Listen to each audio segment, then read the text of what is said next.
How to create your household on Amazon shopping app. Hello guys, so all what you have to do is simple. Go to Amazon shopping app. This is the home page.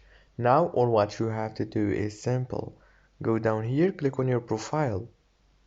Now this is my profile, as you can see. All what I have to do is click here to go to the profile and scroll down until you find create your household. Click on it and now choose fill all those informations. For example, add adult and click set country and click set. Now add the name from here and click continue, and everything will be done.